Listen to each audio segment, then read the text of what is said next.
Hello student, welcome to Rakesh sir for computer. आज हम लोग का टॉपिक है आईसीएससी कंप्यूटर एप्लीकेशन में जो सेक्शन ए में जो दो टाइप का क्वेश्चन आता है। वन है question one and question two. Question one में तो एमसीक्यू आता है, तो एमसीक्यू को लेके काफ़ी वीडियो हम लोग अभी बना चुके हैं, तो उसको जाके देख लेना। और क्वेश्चन टू में जो अभी ये जो वीडियो है वो क्वेश्चन टू का जो 2 मार्क्स का जो क्वेश्चन आता है वो उसी का ऊपर बेस करके ये वीडियो बनाया गया है। तो यहाँ पर कुछ इंपॉर्टेंट क्वेश्चंस के बारे में डिस्कस किया गया है और उसका आउटपुट कैसे निकलेगा ये सब ये वीडियो में डिस्कस किया गया है। तो ये जो वीडियो है ये स्पेसिमेन पेपर सॉल्व नहीं है, ये डिफरेंट डिफरेंट टाइप का जो 2 मार्क्स का क्वेश्चन आता है उसको लेके यहाँ पर डिस्कशन किया गया है। तो चलो फिर वीडियो को स्टार्ट करते हैं। तो अभी हम लोग एक क्वेश्चन यहाँ पर डिस्कस करेंगे, जो कि एक आउटपुट है, इसको हम लोग आउटपुट निकालेंगे। इसके लिए पहले हम लोग को वर्किंग करना पड़ेगा। वर्किंग के लिए यहाँ पर पहले आई लिखेंगे। यहाँ पर इसके बाद यहाँ पर आई प्लस प्लस आई है, तो आई का वैल्यू पहले इंक्रीज होगा, उसके बाद ये कंडीशन चेक करेगा। तो इसीलिए हम लोग क्या करेंगे, यहाँ पर प्लस प्लस आई को पहले लिख देंगे। उसके उसके बाद हम लोग आई लेस देन 20 लिखेंगे। तो इससे क्या होगा, ये कैलकुलेशन करने में थोड़ा सा इजी होगा। ठीक है, तो कैलकुलेशन करने में थोड़ा सा इजी होगा। एंड इसके बाद हम लोग चलाएंगे लूप के अंदर प्लस प्लस आई और यहाँ पर प्लस आई प्लस 4, जैसे वर्किंग में यहाँ पर लिखा हुआ है उसी तरह से हम लोग यहाँ पर लिख रहे हैं। और यहाँ पर आई प्लस प्लस, जो लूप के बाहर जो है उसको हम लोग नहीं लिखेंगे, सिर्फ लूप के अंदर जो पार्ट है उसी को हम लोग यहाँ पर लिखेंगे। ओके, तो यहाँ पर आई का वैल्यू पहले तो 4 है, 4 लिख दिए। आई का वैल्यू उसके बाद इंक्रीज करेगा, ये आई का वैल्यू पहले इंक्रीज करेगा फिर कंडीशन चेक करेगा, तो ये आई का वैल्यू 5 हो गया। तो यहाँ पर 5 लेस देन 20, तो ये ट्रू होगा। ओके, तो अभी आई का वैल्यू यहाँ पर 5 हुआ, तो ये आई का वैल्यू यहाँ पर बढ़ के हो गया 6 एंड प्लस यहाँ पर 4, तो अल्टीमेटली यहाँ पर प्रिंट करेगा 10। ओके, तो यहाँ पर आई का वैल्यू फिर बढ़ के हो गया, यहाँ पर 6 हुआ था, यहाँ पर हो जाएगा 7। अभी आई का वैल्यू 7 होगा, 7 बढ़ के यहाँ पर 8 हो गया। सो 8 लेस देन 20, ट्रू। तो यहाँ पर आई का वैल्यू अभी 8 हो गया, तो 8 8 भी यहाँ पर पहले प्लस प्लस होगा, तो हम अब यहाँ पर 9 लिखेंगे, प्लस और 4 यहाँ पर ऐड होगा, सो 9 प्लस 4 हो गया यहाँ पर 13। तो यहाँ पर आई का वैल्यू 9 से 10 हो गया। ठीक है, यहाँ पर 10 लिखेंगे, तो 10 यहाँ पर इंक्रीज होके 11 हो जाएगा। 11 लेस देन 20, तो ये ट्रू है। तो यहाँ पर 11 फिर हो जाएगा 12 प्लस और यहाँ पर 4, 12 प्लस 4 हो जाएगा यहाँ पर 16। यहाँ पर 12 11 यहाँ पर 12 हो गया, यहाँ पर हम लोग लिखेंगे अभी 13, क्योंकि ये भी इंक्रीज हुआ तो 13 लिखेंगे। 13 यहाँ पर आ जाएगा और 13 प्लस प्लस होकर हो जाएगा 14, 14 भी लेस देन ट्रू है, तो यहाँ पर ट्रू हो जाएगा। यहाँ पर 14 अगेन ये प्लस प्लस होगा, तो यहाँ पर 15 हो जाएगा, प्लस यहाँ पर 4, 15 प्लस 4 हो गया यहाँ पर 19। यहाँ पर आई का वैल्यू अभी हो जाएगा 14 से 15 और यहाँ पर 16 हो जाएगा, क्योंकि इधर 15 हुआ था, यहाँ पर 16 हो जाएगा। तो यहाँ पर 16 ये 16 ये बढ़ के हो गया, अभी ये 17, 17 भी ट्रू है। यहाँ पर 17 से बढ़ के हो गया 18, 18 प्लस 4 हो जाएगा यहाँ पर 22। तो यहाँ पर 18 से ये हो जाएगा 19, यहाँ पर 19, यहाँ पर हो जाएगा 20, यहाँ पर हो जाएगा फॉल्स, बिकॉज 20 लेस देन 20 नहीं है, फॉल्स हो गया। अभी आउटपुट क्या आएगा वो देख लेते हैं। तो यहाँ पर हम लोग आउटपुट लिखेंगे। इसका आउटपुट होगा, क्योंकि यहाँ पर ये एक प्रिंट स्टेटमेंट है, सिस्टम और प्रिंट है, तो यहाँ पर जो भी नंबर यहाँ पर प्रिंट हुआ ना, ये सारा नंबर हम लोग को लिखना पड़ेगा। यहाँ पर प्रिंट पहले होगा जो 10, उसके बाद आएगा 13, उसके बाद आएगा 16, उसके बाद आएगा 19, उसके बाद आएगा 20 एंड फाइनली आई का जो वैल्यू है वो प्रिंट करेगा। आई का वैल्यू यहाँ पर मेरा 20 होके स्टॉप हो गया था, लूप के अंदर एंटर नहीं किया था, अगर लूप के अंदर एंटर करता तो ये सब भी इंक्रीज होता, तो और एक बार लूप चलता, ये लूप के अंदर एंटर नहीं हुआ और यहाँ पर आई पहले प्रिंट कर रहा है, उसके बाद आई का वैल्यू बढ़ रहा है, तो यहाँ भी यहाँ पे हम लोग 22 लिखेंगे, 22 और यहाँ पर हम लोग लिखेंगे 20। ठीक है। सो नेक्स्ट क्वेश्चन है यहाँ पर, predict the output of the following. So math class का कुछ यहाँ पर फंक्शन है, पाव फंक्शन, सील फंक्शन है। तो पहले हम लोग फर्स्ट वाला ये सॉल्व करते हैं, तो इसको ऐसे हम लोग लिख लेंगे। तो पहले हम लोग मैथ डॉट पाव जो है यहाँ पर दिख रहा है 25 टू दी पावर 0.5 है, तो 25 टू दी पावर 0.5 मतलब हाफ है।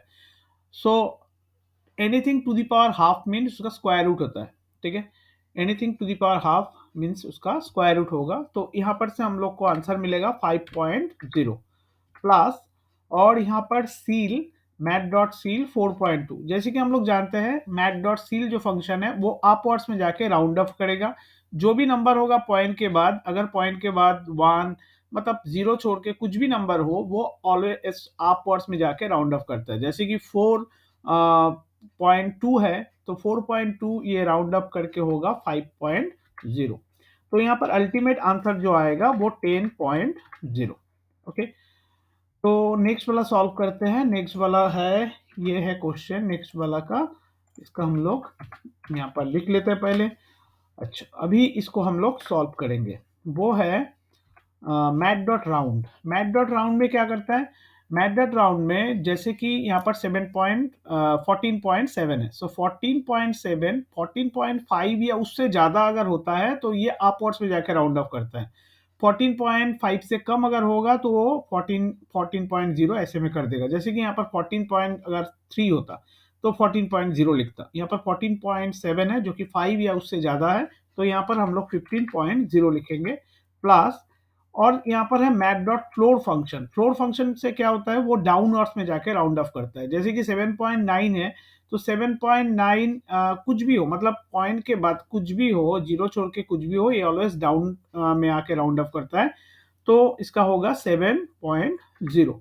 अगर यहाँ पर 7 मतलब कुछ भी है, जैसे कि यहाँ पर 7.1 भी अगर होगा ना, तो ये 7.9 ये डाउनवर्ड्स में आके ये 7.0 ही रखेगा। फ्लोर का ये काम है। ठीक है, तो अभी दोनों मिला के 7 और 15 कितना हो जाएगा, इसका हो जाएगा 22.0। तो ये हो गया इसका आंसर। तो नेक्स्ट क्वेश्चन है, what is the value of M after evaluating the following expression. So यहाँ पर एक एक्सप्रेशन दिया हुआ है प्रीफिक्स पोस्टफिक्स का, तो यहाँ पर हम लोग इसको सॉल्व करेंगे एंड सॉल्व करके हम लोग को एम का वैल्यू को फाइंड आउट करना है, एम का वैल्यू क्या होगा। ठीक है, सो यहाँ पर एम का वैल्यू 10 दिया हुआ है और एन का वैल्यू 6 दिया हुआ है, तो चलो इसको सॉल्व करते हैं। तो पहले हम लोग को ये जो एक्सप्रेशन यहाँ पर दिया हुआ है वो एक्सप्रेशन को एज इट इज यहाँ पर लिखना है। लिख दिया हम लोग। यहाँ पर जो एम माइनस इक्वल्स टू दिया हुआ है, तो इसके लिए हम लोग को क्या करना है, एम को इधर ही लिखना है और इक्वल्स टू देना है, और एम माइनस को हम लोग को इस तरफ लेके जाना है। ठीक है, इस तरफ लेने के बाद हम लोग को ये जो एक्सप्रेशन है यहाँ पर वो एज इट इज जो है उसको यहाँ पर हम लोग को लिखना पड़ेगा, और ये करने का टाइम में हम लोग को पेडमास का जो रूल्स है वो हम लोग को याद रखना पड़ेगा। ठीक है, तो ये पूरा एक्सप्रेशन को हम लोग को अलग से ब्रैकेट में लिखना पड़ेगा। यहाँ पर एम लिखना पड़ेगा एंड यहाँ पर एम का जो वैल्यू है वो लिखेंगे, क्योंकि एम का वैल्यू यहाँ पर दिया हुआ है 10 लिख दिए, और इसके बाद हम लोग माइनस देंगे और ब्रैकेट लिखेंगे, और यहाँ पर जो भी वैल्यू दिया हो उसको लिखना पड़ेगा। अभी एन का जो वैल्यू यहाँ पर 6 दिया हुआ है, तो एन पहले प्लस प्लस हो रहा है, तो एन का वैल्यू प्लस प्लस होने के बाद हम लोग को जो होगा वो लिखना पड़ेगा। सो 6 दिया हुआ है तो यहाँ पर 7 हो जाएगा, देन प्लस, अभी n का वैल्यू वापस प्लस प्लस हो रहा है, तो 7 प्लस प्लस होके 8 हो जाएगा, देन यहाँ पर डिवाइडेड बाय 2, तो ये हम लोग कर देंगे। ठीक है, करने के बाद यहाँ पर अभी हम वापस से यहाँ पर 10 लिखेंगे माइनस और यहाँ पर ब्रैकेट। तो पहले हम लोग को ये जो एक्सप्रेशन है ना, तो पेडमास का जो रूल्स है यहाँ पर मॉड्यूल डिवाइड इनटू ये पहले इसमें से जो पहले रहेगा उसको पहले करना पड़ता है। सो 9 को 7 से अगर मॉड्यूल करेंगे सो ये रिमाइंडर जो आएगा वो 2, क्योंकि 9 को 7 से एक बार ही जाएगा, रिमाइंडर आएगा 2।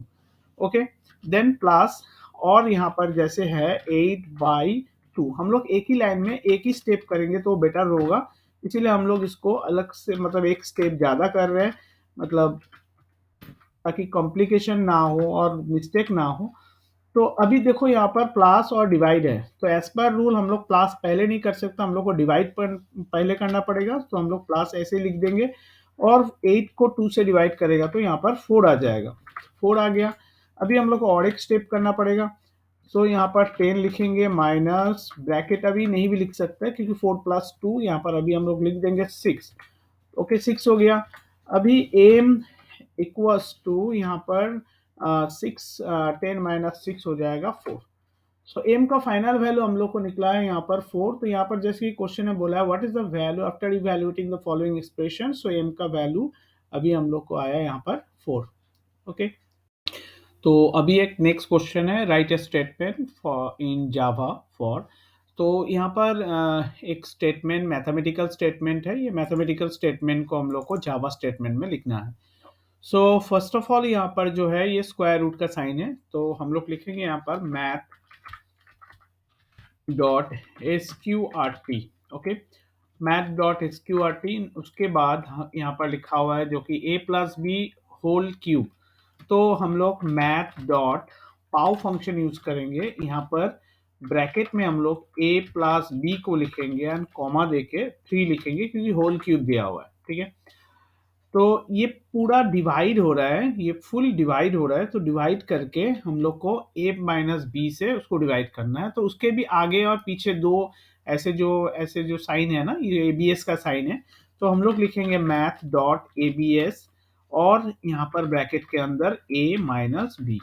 तो ये हो गया ये जो मैथमेटिकल एक्सप्रेशन है उसको जावा एक्सप्रेशन में कन्वर्ट करना। नेक्स्ट जो क्वेश्चन है, how many times the body of the loop gets executed. यहाँ पर फॉर लूप का एक क्वेश्चन दिया हुआ है, तो इसको वर्किंग करके हम लोग देखते हैं ये किस तरह से वर्क करेगा। तो इसके लिए हम लोग को पहले लिखना पड़ेगा ए, जो कि इसके बाद हम लोग को कंडीशन देना पड़ेगा a < 50। तो इस यहाँ पर जिस तरह से ये लिखा हुआ है हम लोग उसी तरह से लिखेंगे, पहले असाइनमेंट, इसके बाद कंडीशन एंड उसके बाद लूप बॉडी के अंदर एंटर करेंगे और यहाँ पर एक इफ का कंडीशन है। सो a मॉड्यूलस बाय 6 इक्वल 0। इसके बाद यहाँ पर है ब्रेक,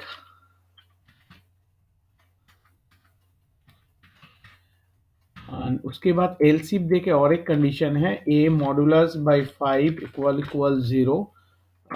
यहाँ पर उसके बाद a को प्रिंट किया गया है एंड उसके बाद a प्लस इक्वल्स टू है 4। सो हम लोग यहाँ पर प्लस इक्वल्स टू को 4, ये शॉर्ट हैंड ऑपरेटर यूज किया गया है। सो हम लोग यहाँ पर डायरेक्टली ऐसे नहीं करके हम लोग ऐसे भी लिख सकते हैं, फिर वर्किंग में हम लोग ऐसे भी कर सकते हैं a+4। तो इसका मतलब यही होता है a=a+4। तो अभी हम लोग यहाँ पर a का वैल्यू है वो लिखेंगे, a का वैल्यू है 10।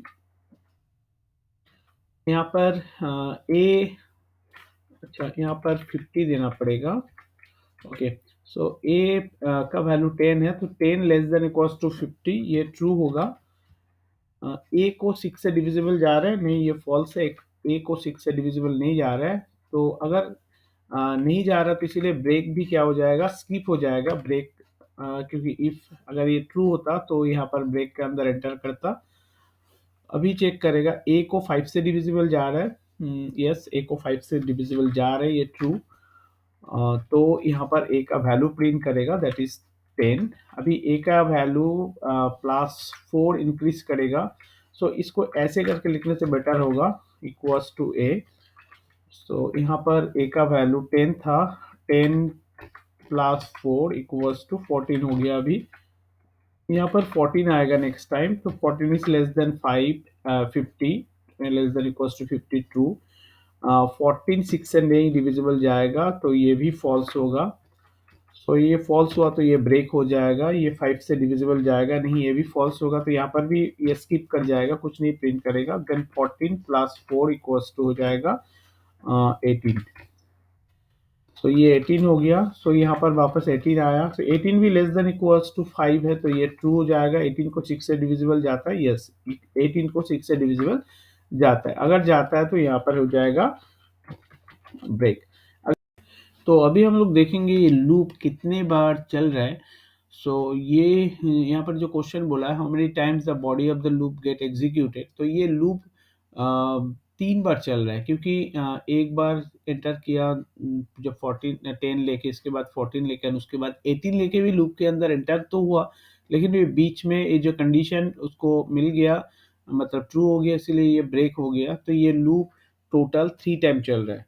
सो 3 times loop body of the loop executed।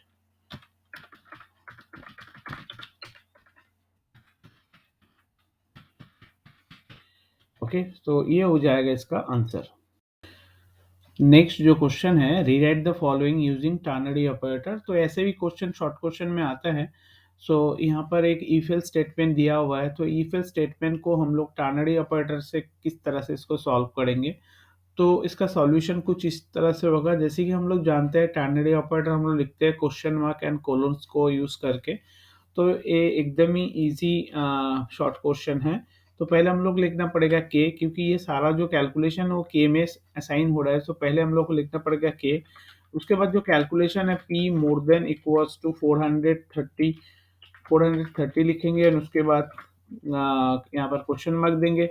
ये जो इफ वाला जो पार्ट है, ये पार्ट को हम लोग इधर लिखेंगे। सो पी इंटू 5/100, जैसे कि यहाँ पर लिखा हुआ है। इसके बाद देंगे कोलोन, एंड उसके बाद रेस्ट जो एल्स पार्ट है, एल्स पार्ट को हम लोग कोलोन के बगल में लिखेंगे। सो पी इंटू 10 डिवाइडेड बाई यहाँ पर 100।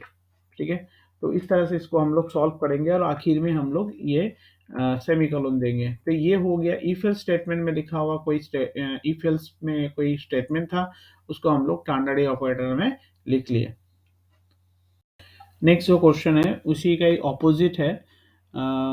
जो यहाँ पर कुछ स्टेटमेंट है जो कि टर्नरी ऑपरेटर में लिखा हुआ है, तो उसको हम लोग को इफ एल्स के थ्रू लिखना है। सो यहाँ पर एक स्टेटमेंट जो कि टर्नरी ऑपरेटर में लिखा हुआ है, इसको हम लोग किस तरह से इफ एल्स के थ्रू लिखेंगे वो देखते हैं। तो पहले हम लोग को लिखना पड़ेगा इफ, एंड इसके बाद जो कंडीशन है यहाँ पर मोर देन इक्वल्स टू 85, ये लिख देंगे, जैसे कि यहाँ पर कंडीशन है वो लिख देंगे। एंड उसके बाद अगर ये सही है कंडीशन, तो क्या हो रहा है, यहाँ पर ए को प्रिंट कर रहा है। वो भी किस में प्रिंट कर रहा है, ग्रेड में।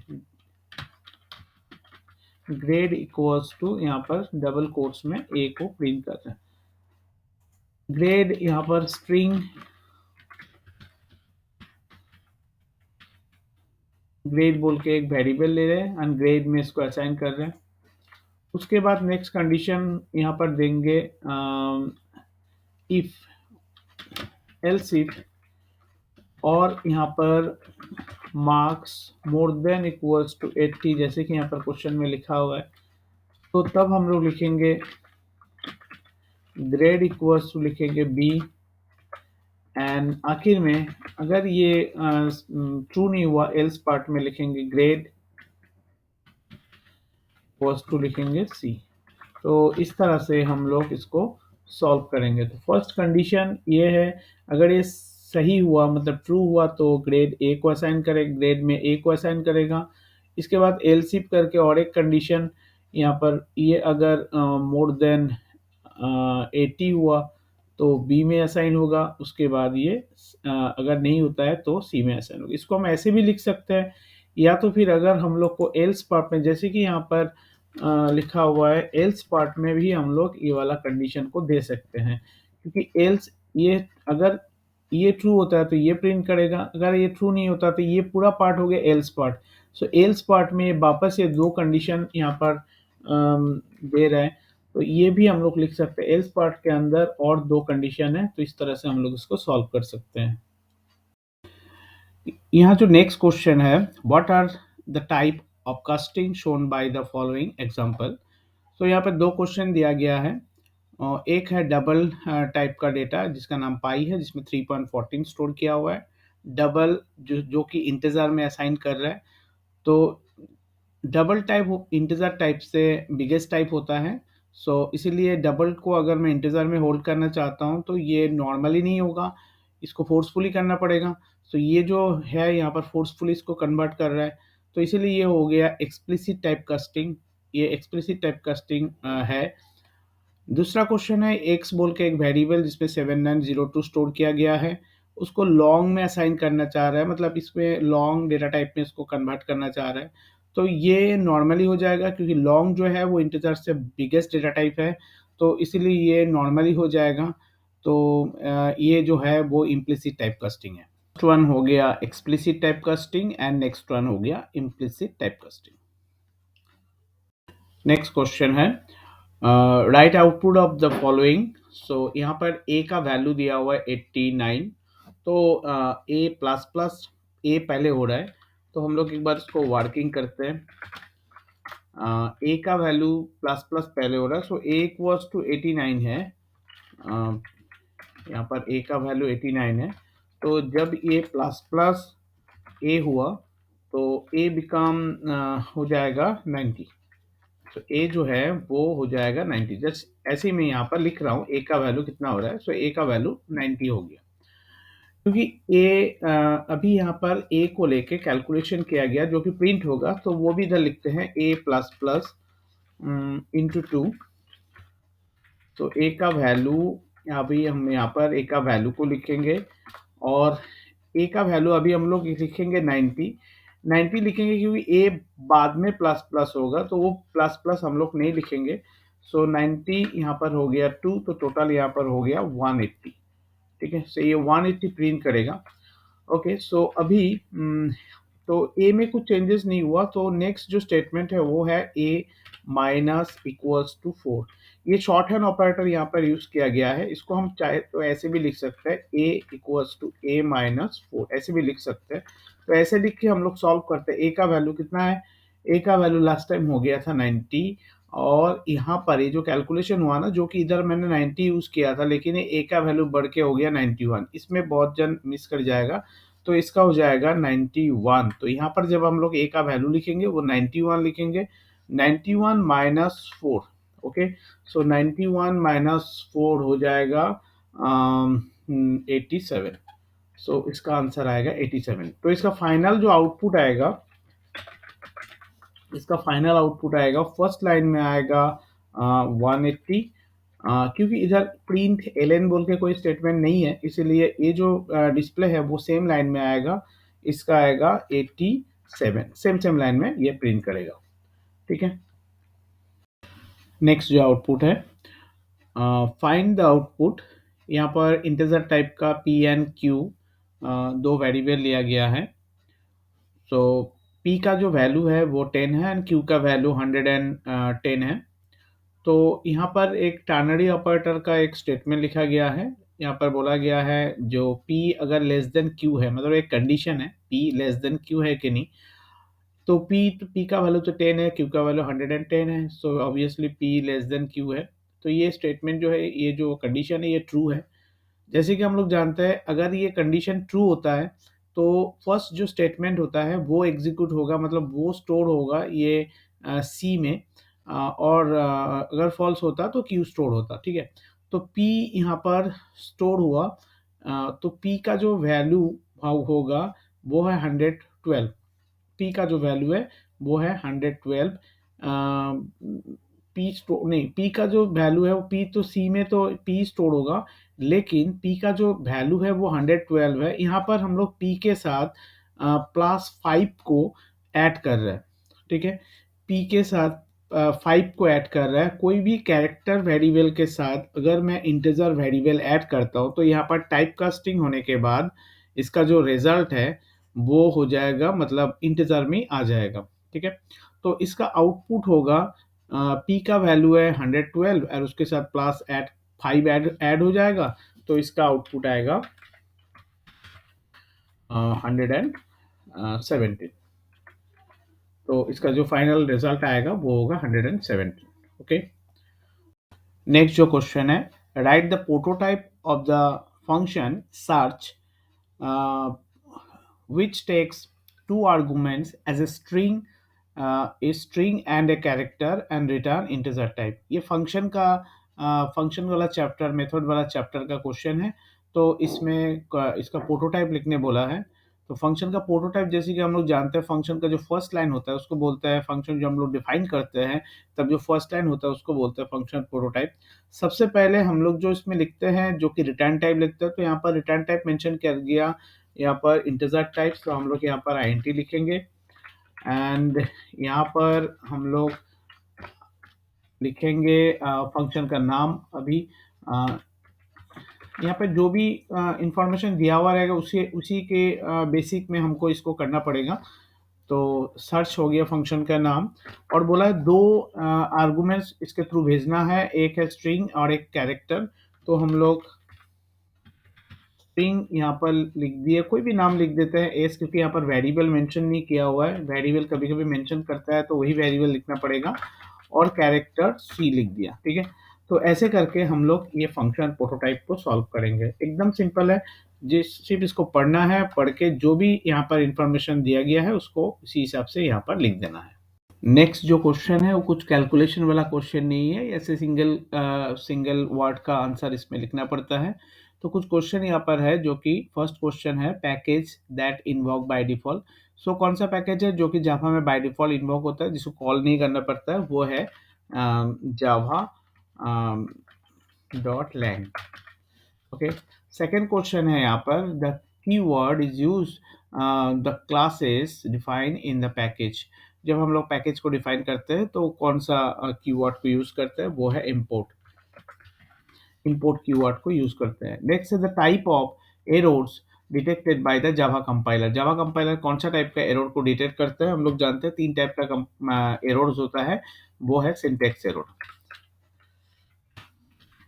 सिंटेक्स एरर जो है वो जावा कंपाइलर के थ्रू डिटेक्ट होता है। तो ये हो गया तीन क्वेश्चंस का सही आंसर। नेक्स्ट क्वेश्चन भी है कुछ सिंगल वर्ड का, जिसमें भी कैलकुलेशन कुछ नहीं है। सो नेम द कीवर्ड, यहाँ पर पूछा गया कीवर्ड बोलो, मतलब एक सिंगल वर्ड बोलो जो कि it is use to finish the execution of a method. मतलब कौन सा कीवर्ड के थ्रू ये मेथड का एग्जीक्यूशन फिनिश होता है, वो है रिटर्न। रिटर्न कीवर्ड जो है वो मतलब मेथड का जो एग्जीक्यूशन है वो फिनिश करता है। जब भी रिटर्न कीवर्ड मिलता है मेथड के अंदर, वो मेथड से एग्जिट कर जाता है। So return is the keyword which is used to finish the execution of the method. Okay, so next जो क्वेश्चन है यहाँ पर, it is use to implement the concept of inheritance. Inheritance को implement करने के लिए कौन सा कीवर्ड को हम लोग यूज करते हैं, वो है extend keywords. X tends keywords, EXTENDS, x tends keyword को हम लोग यूज करते हैं इम्प्लीमेंट, मतलब ये जो इनहेरिटेंस का जो कॉन्सेप्ट है उसको इम्प्लीमेंट करने के लिए। ओके, नेक्स्ट जो क्वेश्चन है, convert the following do while loop to for loop. मतलब यहाँ पर डू वाइल लूप का एक प्रोग्राम का स्निपेट दिया गया है, एंड उसको हम लोग को फॉर लूप में कन्वर्ट करना है। तो चलो करके देखते हैं। सो पहले हम लोग को यहाँ पर INT I equals to 1 and D equals to 5 जैसे है वैसे तो लिखना ही पड़ेगा। एंड यहाँ पर इसके बाद इसको बोला है फॉर लूप में कन्वर्ट करने के लिए, तो हम लोग लिखेंगे फॉर। क्योंकि यहाँ पर फॉर लूप में हम लोग असाइन करते हैं, तो I इक्वल्स टू 1 इधर लिख देंगे, तो यहाँ पर I इक्वल्स टू 1 लिखने का जरूरत नहीं है। उसके बाद हम लोग लिखेंगे कंडीशन, जो कि I less than equals to 5, इधर है कंडीशन, ये कंडीशन को यहाँ पर लिख देंगे। एंड उसके बाद I प्लस प्लस, जैसे यहाँ पर I प्लस प्लस अपडेटेशन है उसको लिख देंगे। ठीक है, एंड उसके बाद पूरा जो पार्ट है, जैसे कि D equals to D into 2, उसके बाद यहाँ पर जो यहाँ पर system dot out dot print L N B, उसके बाद हाँ इतना ही तक हम लोग को इसके अंदर लिखना पड़ेगा। तो ये था जो स्टेटमेंट वाइल लूप में, डू वाइल लूप में, इसको हम लोग फॉर लूप में ऐसे करके लिख सकते हैं। इसको ऐसे करके इसको लिखेंगे। नेक्स्ट जो क्वेश्चन है यहाँ पर, रीराइट यूजिंग टर्नरी ऑपरेटर, मतलब ये जो इफ एल्स में लिखा गया है तो इसको हम लोग को टर्नरी ऑपरेटर में लिखना है। ठीक है, तो चलो उसको करके देखते हैं। तो सबसे पहले ये देखेंगे, सारा जो कैलकुलेशन है ना, ये कैलकुलेशन सारा मैक्स में स्टोर किया गया है। तो हम लोग एक मेन यहाँ पर मैक्स बोल के एक वेरिएबल लेंगे सबसे पहले। ओके, तो मैक्स बोल के वेरिएबल ले लिया। अभी इसके बाद हम लोग लिखेंगे जो फर्स्ट कंडीशन है ए मोर देन बी। तो ये जो फर्स्ट कंडीशन है उसको लिखेंगे, लिखने के बाद क्वेश्चन मार्क, एंड उसके बाद हम लोग लिखेंगे दूसरा जो कंडीशन है वो है ए मोर देन सी। अगर ए मोर देन सी हुआ तो उसके अंदर और एक टर्नरी ऑपरेटर में हम लोग लिखेंगे ए एंड कोलन दे के लिखेंगे बी। मतलब ये हो गया जैसे कि एक मेन टर्नरी ऑपरेटर है, टर्नरी यहाँ पर कंडीशन है, अगर ये कंडीशन ट्रू होता है तो और एक कंडीशन यहाँ पर मिलेगा, उसमें से अगर ये ट्रू होता है तो ए असाइन होगा, अदरवाइज बी असाइन होगा। ये हो गया एक पार्ट अगर ये ट्रू हुआ तो। अभी इसके बाद सेकंड पार्ट करेंगे जो कि नेक्स्ट यहाँ पर एल्स पार्ट में है, उसमें भी एक कंडीशन है, तो उसमें भी हम लोग लिखेंगे ब्रैकेट में बी मोर देन सी। अगर बी सी से बड़ा हुआ तो क्वेश्चन मार्क देके यहाँ पर बी को असाइन करेगा मैक्स में, अदरवाइज सी को असाइन करेगा मैक्स में। तो ये हो गया इतना बड़ा जो स्टेटमेंट है इफ एल्स का, इसको हम लोग एक लाइन में इस तरह से इसको लिख सकते हैं। तो ये हो गया इफ एल्स स्टेटमेंट को टर्नरी ऑपरेटर में कन्वर्ट करना। नेक्स्ट जो क्वेश्चन है वो देखते हैं क्या है। Study the following code and answer the following question. तो यहाँ पर कुछ कोड दिया गया है, उस कोड को हम लोग को स्टडी करना है एंड उसके बाद यहाँ पर कुछ क्वेश्चन दिया गया है, उस क्वेश्चन को हम लोग को आंसर लिखना है। तो चलो देखते हैं क्या क्या क्वेश्चन दिया गया है। सो identify the class variable. Class variable यहाँ पर कौन सा है? जैसे कि हम लोग जानते हैं यहाँ पर स्टैटिक कीवर्ड के थ्रू जो वेरिएबल डिक्लेयर किया हुआ जाएगा उसको बोलते हैं क्लास वेरिएबल। सो यहाँ पर ऑप्शन ए का आंसर होगा एक्स वाई, ये दो जो है ये यहाँ पर क्लास वेरिएबल है। ओके, देन ऑप्शन यहाँ पर बी का जो क्वेश्चन है वो देखते हैं। Identify the instance variable. So class के अंदर जो वेरिएबल डिक्लेयर किया हुआ रहता है जो कि स्टैटिक नहीं है उसको बोलते हैं इंस्टेंस वेरिएबल। तो यहाँ पर ए एंड बी ये दो है इंस्टेंस वेरिएबल। ओके, इसके बाद identify the formal parameter. So formal parameter उसको बोलते हैं जो मतलब फंक्शन जब डिफाइन करते हैं तब जो पैरामीटर लिखते हैं उसको बोलते हैं फॉर्मल पैरामीटर। तो यहाँ पर फॉर्मल पैरामीटर हो गया, एक कंस्ट्रक्टर है, क्लास का नाम एग्जाम है, इसका नाम भी एग्जाम ही है। तो यहाँ पर हम लोग एक पैरामीटर वैल्यू जब इसको डिफाइन कर रहे तब भेज रहे हैं। तो यहाँ पर फॉर्मल पैरामीटर हो गया ए कॉमा, यहाँ पर हो गया आईएनटी ए कॉमा आईएनटी बी, ये हो गया फॉर्मल पैरामीटर। मतलब ये फॉर्मल पैरामीटर पर ए बी भी लिख सकते हैं, ए भी form as a formal parameter है यहाँ पर। उसके बाद बोला है identify the actual parameter, last option, जो कि यहाँ पर एक्चुअल पैरामीटर होगा जब फंक्शन को कॉल किया जाता है तब जो हम लोग पैरामीटर वैल्यू देते हैं, ये हो गया एक्चुअल पैरामीटर। सो यहाँ पर एक्चुअल पैरामीटर तो यहाँ पर वेरिएबल नहीं है कुछ, तो यहाँ पर वैल्यू है, तो हम लोग यहाँ पर वैल्यू को एज ए एक्चुअल पैरामीटर यहाँ पर लिख दे रहे हैं। ठीक है, तो ये हो गया 4 क्वेश्चन का यहाँ पर आंसर। सो नेक्स्ट जो क्वेश्चन है वो rewrite the following using if else statement. तो यहाँ पर स्विच स्टेटमेंट के थ्रू कुछ स्टेटमेंट स्विच के थ्रू प्रोग्राम का स्निपेट लिखा गया है एंड उसको हम लोग को यहाँ पर इफ एल्स में कन्वर्ट करना है। ठीक है, तो चलो उसको आंसर करते हैं। तो पहले हम लोग को यहाँ पर लिखना पड़ेगा इफ एंड स्विच जिसके थ्रू ये लूप चल रहा है वो है ए, मतलब जिसके थ्रू ये स्विच स्टेटमेंट को यहाँ पर रन कर रहा है, जो यहाँ पर कंडीशन है वो है ए। तो हम लोग को ए के थ्रू ही कंडीशन देना पड़ेगा। सो पहले इफ लिखेंगे एंड ए अगर इक्वल इक्वल 10 है। ठीक है, ए अगर इक्वल इक्वल 10 है और ए अगर इक्वल इक्वल 12 है, तो यहाँ पर हम लोग लिखेंगे ए, यहाँ पर कंडीशन देंगे और देंगे, क्योंकि ए 10 होने से भी नीचे वाला स्टेटमेंट प्रिंट करेगा और ए अगर इक्वल इक्वल 12 भी होगा तो भी नीचे जो स्टेटमेंट है ये स्टेटमेंट को प्रिंट करेगा। तो मैं यहाँ पर ये पूरा स्टेटमेंट को एक बार कॉपी करके लेके आता हूँ यहाँ पर, तो दोबारा टाइप नहीं करना पड़ेगा। तो इसको मैंने लिख दिया यहाँ पर। ये फर्स्ट हो गया कंडीशन। इसके बाद दूसरा कंडीशन होगा एल्स इफ एंड ए अगर इक्वल इक्वल 0 है, ठीक है। सो ए अगर इक्वल इक्वल 0 है तो यहाँ पर ये वाला जो स्टेटमेंट है उसको एग्जीक्यूट करेगा। तो इसको मैंने यहाँ पर यहाँ से लेके आया, उसको यहाँ पर लिख दिया एंड यहाँ पर लास्ट में डिफ़ॉल्ट है। तो डिफ़ॉल्ट जब होगा तो इफ एल्स में डिफ़ॉल्ट का मतलब होता है एल्स। एल्स तो एल्स में ये जो स्टेटमेंट है ये वाला एग्जीक्यूट करेगा। तो ये वाला एग्जीक्यूट करेगा। तो ये हो गया इसका सॉल्यूशन, मतलब ये इफ एल्स स्विच केस में लिखा गया है और इसी को हम लोग इफ एल्स के थ्रू इस तरह से लिख सकते हैं। नेक्स्ट जो क्वेश्चन है वो एक आउटपुट वाला क्वेश्चन है। तो इसको व्हाइल लूप के थ्रू यहाँ पर एक स्टेटमेंट लिखा प्रोग्राम का स्निपेट दिया गया है एंड उसका आउटपुट फाइंड आउट करना है। तो चलो देखते हैं इसको कैसे वर्किंग तो करना पड़ेगा, वर्किंग के थ्रू इसको करना पड़ेगा। तो फर्स्ट हम लोग लिखेंगे यहाँ पर x, जो कि x का वैल्यू 10 दिया हुआ है। उसके बाद है ये y एंड उसके बाद y less than equals to x, जो कि कंडीशन दिया हुआ है while में। इसके बाद x का वैल्यू प्रिंट करेगा, y का वैल्यू प्रिंट करेगा। इसके बाद x modulus by plus y and equal equal 0, ये कंडीशन है। अगर ये कंडीशन सेटिस्फाइड होता है तो ब्रेक होगा, ठीक है। तो इसको थोड़ा सा हम लोग चेंज करते हैं यहाँ पर, जैसे कि x का वैल्यू को हम लोग यहाँ पर लिखेंगे।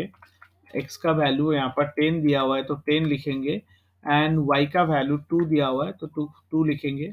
सो अभी x y जो है लेस देन x है क्या? Yes it is true. तो ये y जो है वो x से छोटा है, तो x का वैल्यू अभी प्रिंट करेगा जो कि 10 है एंड y का वैल्यू भी प्रिंट करेगा जो कि 2 है। ओके, सो यहाँ पर एक कैलकुलेशन होगा। कैलकुलेशन जो है वो है y का वैल्यू यहाँ पर बढ़ेगा, बढ़ के फिर कैलकुलेशन करेगा। सो x का वैल्यू है यहाँ पर 10 मॉड्यूलस बाई y का वैल्यू है यहाँ पर, अभी तो यहाँ पर y का वैल्यू 2 है लेकिन ये पहले बढ़ेगा फिर कैलकुलेट करेगा। सो y का वैल्यू बढ़ के हो गया यहाँ पर 3, क्योंकि पहले प्लस प्लस है इसलिए ये बढ़ेगा। सो 10 मॉड्यूलस बाई 3 इक्वल इक्वल 0 है क्या? नहीं, ये तो फॉल्स हो गया। ये फॉल्स हो जाने के कारण ये जो ब्रेक है ये कुछ काम नहीं करेगा, ये फिर नेक्स्ट इटरेशन में आ जाएगा। तो अभी भी x का जो वैल्यू है उसका भले तो कुछ चेंजेस तो हुआ नहीं, तो ये 10 ही रहेगा। y का वैल्यू 3 हो गया। अभी भी y लेस देन x है तो इसको हम ट्रू लिख सकते हैं। तो x का वैल्यू 10 प्रिंट करेगा एंड y का वैल्यू प्रिंट करेगा अभी 3। तो अभी यहाँ पर x का वैल्यू वही लिखना पड़ेगा 10 एंड y का वैल्यू अभी बढ़ के 3 से बढ़ के हो गया अभी 4। तो 4 इक्वल इक्वल 0, 4 इक्वल इक्वल 0 यहाँ पर मतलब 10 को 4 से डिविजिबल नहीं जा रहा है, ये भी तब फॉल्स हो गया। तो ये ब्लैंक हो गया। अभी ये 10 है क्योंकि x का वैल्यू चेंज नहीं हुआ। ये हम लोग लिखेंगे यहाँ पर 4 लिखेंगे क्योंकि इसका वैल्यू अभी चेंज हो गया y का। तो 4 लेस देन 10 ये ट्रू है, यहाँ पर 10 प्रिंट करेगा और यहाँ पर 4 प्रिंट करेगा। अभी यहाँ पर 10 मॉड्यूलस बाई ये 4 जो है ये बढ़ के हो गया अभी 5। अभी 10 जो है वो 5 से डिविजिबल जाएगा। तो ये जो है स्टेटमेंट यहाँ पर ट्रू हो गया। अगर ये ट्रू हो गया तो ये ब्रेक वाला जो स्टेटमेंट है वो भी काम करेगा। ये काम करेगा तो लूप से ये निकल जाएगा, लूप के अंदर और एग्जीक्यूट नहीं होगा, ठीक है। तो अभी हम लोग इसको आउटपुट लिखेंगे। इसका आउटपुट अभी होगा ये जो स्टेटमेंट है ना, ये जो दो x एंड y जो प्रिंट कर रहे हैं इसको हम लोग को लिखना पड़ेगा अलग अलग लाइन में हर एक स्टेटमेंट को। जैसे कि 10 थोड़ा सा गैप दे के 2, इसके बाद 10 थोड़ा सा गैप दे के 3, इसके बाद अगेन 10 एंड थोड़ा सा गैप दे के 4। ये हो गया इसका फाइनल आउटपुट। तो नेक्स्ट जो क्वेश्चन है वो एक स्ट्रिंग का क्वेश्चन है। तो give the output of the following.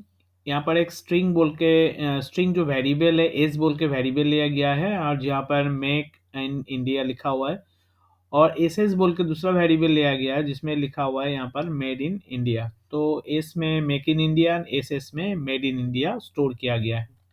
अभी यहाँ पर एक दो स्टेटमेंट लिखा गया है, उसके थ्रू हम लोग को आंसर बोलना है। तो ये क्या होगा, कंपेयर टू फंक्शन का क्या काम है और सबस्ट्रिंग का क्या काम है, उसको अभी हम लोग देखेंगे।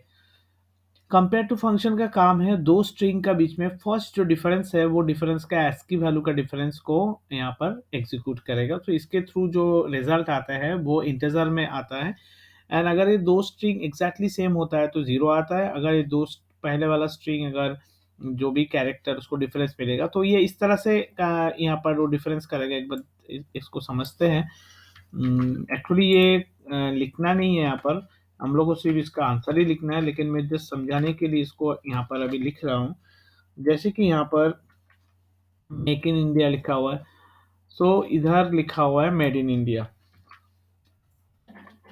यहाँ पर मेड इन इंडिया लिखा हुआ है। तो दोनों स्ट्रिंग को इस तरह से कंपेयर करता है। सो एम और एम इक्वल है, ए और ए इक्वल है, के और डी ये नहीं है इक्वल। तो ये जो के और डी का जो डिफरेंस मिल गया उसको, फर्स्ट डिफरेंस जो मिल गया ना के और डी का, ये दोनों का ASCII वैल्यू का वो डिफरेंस लेगा। के का ASCII वैल्यू है, स्मॉल लेटर के का ASCII वैल्यू होगा 107 एंड डी का ASCII वैल्यू होगा 100। ठीक है। अभी ये अगर फर्स्ट में है क्योंकि ये जो मेक इन इंडिया है वो एस में होल्ड किया गया है एंड मेड इन इंडिया जो है वो एस में होल्ड किया गया है। तो यहाँ पर एस में से एस को सब्सट्रैक्ट करना पड़ेगा। मतलब यहाँ पर ये जो डिफरेंस आएगा वो होगा 7। अगर ये एस पहले होता और एस बाद में होता तो एस से एस को, मतलब तब हम लोग डी डी से के को माइनस करता, तब आंसर आता है यहाँ पर -7। ठीक है। तो अगर फर्स्ट वाला जो लेटर है वो बड़ा है और नेक्स्ट वाला लेटर जो है वो छोटा है तो पॉजिटिव में आंसर आएगा। अगर फर्स्ट वाला छोटा है ये बड़ा है तो नेगेटिव में आंसर आएगा। तो फर्स्ट जो इसका आंसर यहाँ पर हम लोग को मिलेगा वो है यहाँ पर 7। ओके। तो ये फर्स्ट वाला हो गया। ये सब हम लोग को दिखाना नहीं है, जस्ट हम लोग को आंसर लिखना है। यहाँ पर मैं समझाने के लिए दिखाया। ठीक है। अगर ये कोई जो स्ट्रिंग है दोनों अगर एग्जैक्टली सेम होता है तो कोई डिफरेंस ही नहीं होगा, तो तब वो 0 रिटर्न करता है। अगर ये दोनों स्ट्रिंग एग्जैक्टली सेम है, कुछ हद तक सेम है, तो वो लेंथ वाइज भी एक होता है, वो हम बाद में ये करेंगे। जैसे कि मेक और मेक यहाँ पर सेम लिखा हुआ रहता, यहाँ पर इन इंडिया लिखा हुआ रहता, यहाँ पर नहीं लिखा हुआ रहता, तो इसका जो लेंथ वाइज उसको डिफरेंस है वो डिफरेंस को यहाँ पर लिखा जाता। ओके। तो अभी चलते हैं नेक्स्ट वाला क्वेश्चन में, वो है system dot out dot print L N यहाँ पर सबस्ट्रिंग। अभी सबस्ट्रिंग फंक्शन को समझेंगे। सबस्ट्रिंग फंक्शन में क्या होता है, जो स्ट्रिंग है ना वो वहां से लेके, मतलब जीरो, यहाँ पर दो आर्गुमेंट दिया हुआ रहता है, एक भी आर्गुमेंट दिया हुआ रहता है। यहाँ पर दो आर्गुमेंट दिया हुआ है 0 से लेके 4 तक। तो यहाँ पर एस का 0 से लेके 4 तक, तो ये हो गया 0 1 2 3 4, मतलब 0 1 2 3 4। ये जो स्पेस है स्पेस के आगे तक लेगा। तो ये सबस्ट्रिंग के थ्रू यहाँ पर जो बना है यहाँ पर मिलेगा हम लोग को, ये मिलेगा मेक। ओके।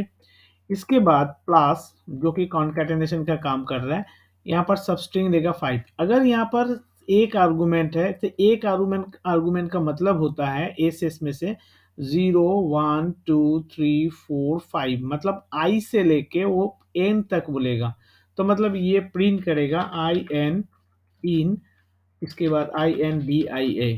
तो इसका आउटपुट आएगा make in India without gap, क्योंकि ये जो कॉन्कैटेनेशन कर दिया है इसके थ्रू गैप नहीं आएगा। सो ये हो गया ये दोनों जो स्टेटमेंट है उसका आंसर। ओके। नेक्स्ट जो क्वेश्चन है वो एरे रिलेटेड क्वेश्चन है। यहाँ पर एक एरे का प्रोग्राम का स्निपेट दिया गया है, तो जिसको हम लोग को सॉल्व करना है। सो यहाँ पर ARR बोल के एक एरे डिफाइन किया गया है जो कि इंटीजर टाइप है, उसमें कुछ वैल्यू असाइन किया गया है। यहाँ पर कुछ वैल्यू असाइन किया गया है एंड यहाँ पर यहाँ पर स्टेटमेंट लिखा गया है। यहाँ पर पूछा गया है जैसे कि x एंड y का वैल्यू क्या होगा वो बताओ। ओके। तो x का वैल्यू जैसे कि ARR डॉट लेंथ पूछा गया है। सो जो हम लोग जानते हैं एरे का लेंथ बोल के एक फंक्शन होता है जिसके थ्रू एरे का लेंथ हम लोग को एक्सट्रैक्ट होता है। तो देखते हैं एरे का लेंथ कितना है। एरे का लेंथ जब भी हम लोग काउंट करता है तो वो 1 से वो काउंट करना पड़ता है, 1 2 3 4 5 6 7, मतलब इसमें जितना एलिमेंट्स है वही होता है उसका लेंथ। तो यहाँ पर टोटल 7 एलिमेंट्स है, तो हम लोग बोल सकते हैं एक्स का जो वैल्यू है, मतलब एरे ऑफ लेंथ, इसके थ्रू 7 एक्सट्रैक्ट होगा जो कि एक्स में स्टोर होगा, तो एक्स का वैल्यू हम लोग को मिलेगा 7। तो ये हो गया फर्स्ट, एक्स का वैल्यू कितना होगा वो। नेक्स्ट जो यहाँ पर दूसरा जो स्टेटमेंट है उसको हम लोग यहाँ से कॉपी करके लेके आते हैं ताकि हम लोग यहाँ पर सॉल्व कर सके। जैसे कि A R R of array two, मतलब ये जो है उसका 2 नंबर पोजीशन में कौन सा वैल्यू है, 0 1 2, 2 नंबर पोजीशन में 6 है। इसके बाद प्लस, इसके बाद 4 नंबर पोजीशन में कौन सा वैल्यू है, 0 1 2 3 4, इसमें 5 है, 5 है। उसके बाद इंटू साइन है। इसके बाद 6 नंबर पोजीशन में कौन सा वैल्यू है, 0 1 2 3 4 5 6, 6 नंबर पोजीशन में 7 है। ओके, एज पर रूल्स पहले हम लोग को मल्टीप्लाई करना पड़ेगा। तो 6 प्लस यहाँ पर 7 और 5 का हो गया 35। तो अभी 35 प्लस 6 हो जाएगा यहाँ पर 41। सो y का जो वैल्यू होगा, मतलब एक पूरा कैलकुलेशन करके y में जो वैल्यू स्टोर होगा that is 41। So y equals to होगा यहाँ पर 41। ओके, नेक्स्ट जो क्वेश्चन है, what will be the output of the following code. तो यहाँ पर m इक्वल्स टू 2 है और n का वैल्यू 15 है। तो यहाँ पर एक लूप चल रहा है, फॉर लूप 1 से लेके लेस देन 5 तक। सो 1 से लेके लेस देन 5 तक, मतलब ये लूप चलेगा टोटल 4 टाइम। ये लूप के आखिर में एक सेमीकोलन दिया हुआ, अगर लूप के आखिर में अगर सेमीकोलन दिया हुआ है तो ये लूप अंदर ही घूमेगा। मतलब ये बाहर में कुछ एग्जीक्यूशन कुछ नहीं करेगा, ये इनसाइड में ये घूमेगा। जब आई का वैल्यू 5 हो जाएगा तब ये लूप रुक जाएगा। एंड रुकने के बाद एम का वैल्यू प्लस प्लस होगा, मतलब एम का वैल्यू 2 है तो बढ़ के ये 3 हो जाएगा, और एन का वैल्यू 15 है तो ये माइनस माइनस होगा, मतलब घटेगा। तो ये घट के हो जाएगा 14। सो इसका आउटपुट लूप के, मतलब ये जो एम प्लस प्लस और एन माइनस माइनस हो रहा है ना, ये लूप का कुछ इसका कोई काम नहीं है, सिर्फ एक ही बार बढ़ेगा और एक ही बार घटेगा। तो इसका आउटपुट हम लोग ऐसे लिखेंगे, इसका आउटपुट होगा एम इक्वल्स टू, एम का वैल्यू होगा 3 एंड क्योंकि सिस्टम आउट प्रिंट एलन है तो एन इक्वल्स टू हो जाएगा, इसका वैल्यू होगा घट के 14। तो ये होगा इसका फाइनल आउटपुट।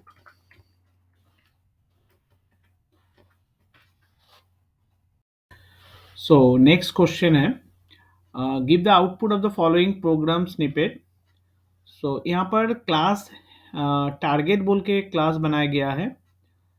उसी क्लास के अंदर एक फंक्शन है जो कि है एक कंस्ट्रक्टर है, क्योंकि हम लोग जानते हैं क्लास का नाम और फंक्शन का नाम अगर सेम है तो ये कंस्ट्रक्टर हो गया।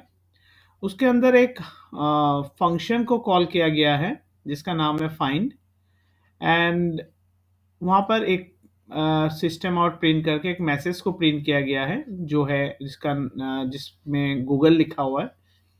सो फाइंड बोल के जो फंक्शन को यहाँ पर कॉल किया गया है, तो फाइंड फंक्शंस में क्या लिखा हुआ देखते हैं। फाइंड फंक्शन में लिखा हुआ है, फाइंड में फिर वापस से डिस्प्ले बोल के एक फंक्शन को कॉल किया गया है, एंड उसके बाद इंटेल प्रिंट होगा।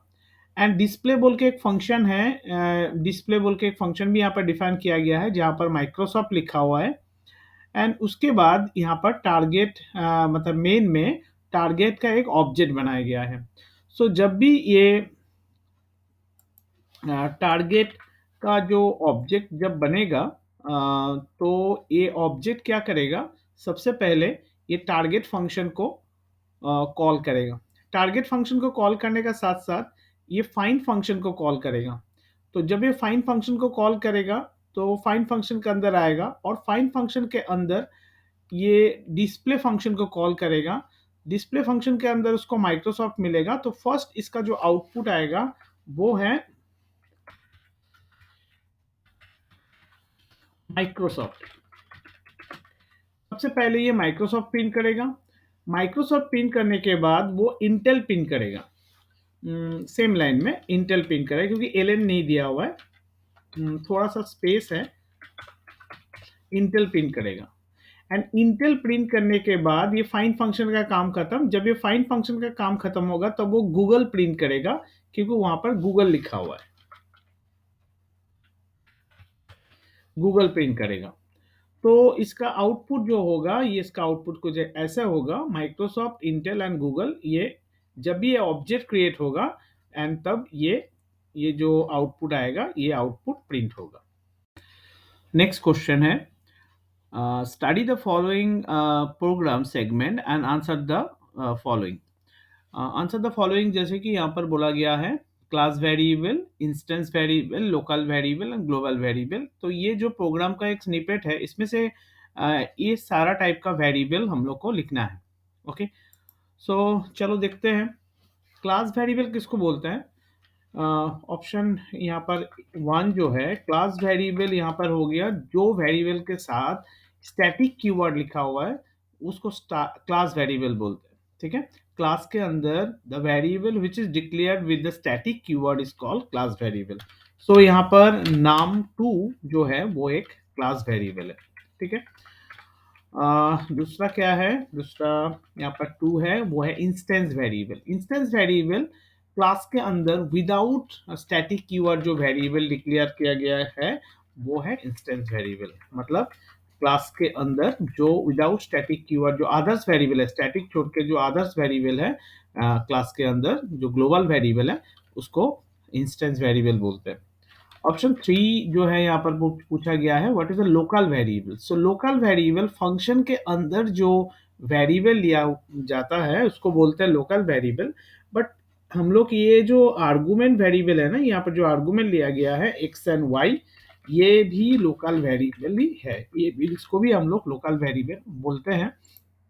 इसका और एक नाम आर्गुमेंट वेरिएबल है, बट ये लोकल वेरिएबल के तरह ही ट्रीट करता है।